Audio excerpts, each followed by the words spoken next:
কি সবুজ ছিল এই পৃথিবীটা! আহা!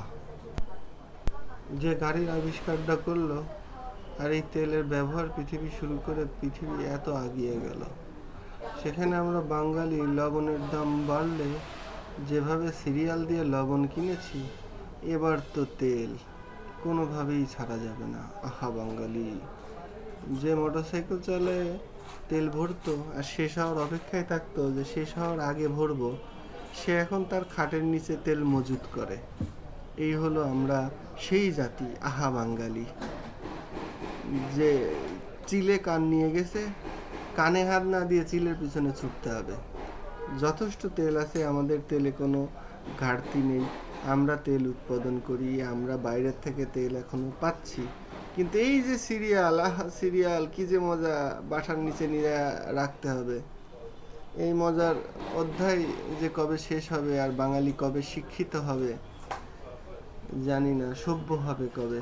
তবে এদের জন্য একটা কড়া আইন পাশ করা দরকার তেল মজুদের বিষয়ে। যদি কারোর বাসায় তেল মজুদ পাওয়া যায়, তবে তাকে জেল জরিমানা করতে হবে এবং দিতে হবে জেল।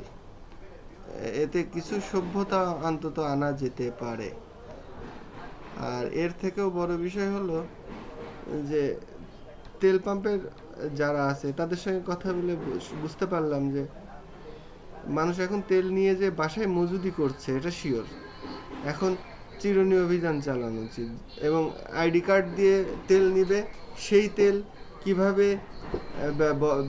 গাড়িতে ব্যবহার হলো, কত কিলো গাড়ি চালালো সেটার উপরে কথা বলা উচিত। আর ডিজেলের অভাবে চাষিরা চাষ করতে পারছে না।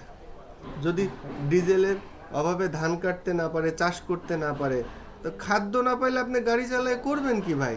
আজকে কৃষকের অবস্থা হাহাকার, কৃষকরা তেল পাচ্ছে না।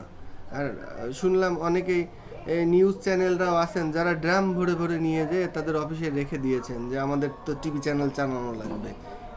যদি টিভি চ্যানেলের বিবেকবান মানুষরাও এই অবস্থা করে, এবং এর যথেষ্ট প্রমাণও আছে আমার কাছে, তাহলে কাদের কাছে বলবো যারা দেখাবে বাস্তব চিত্র যে দেশে এখন এটা করা উচিত, মানুষকে উদ্বুদ্ধ করবে, মানুষকে শিক্ষামূলক ভিডিও দেখাবে, তারা নিজেরাই মজুদে ব্যস্ত। আর বাকিদের অন্য অন্য ডিপার্টমেন্টের কথা না বলি গায়ে লেগে যাবে আবার আমাদের আমলারা যারা আছে। তো ঠিক আছে, ধন্যবাদ, খোদা হাফেজ, ভালো থাকবেন। আহা বাঙালি!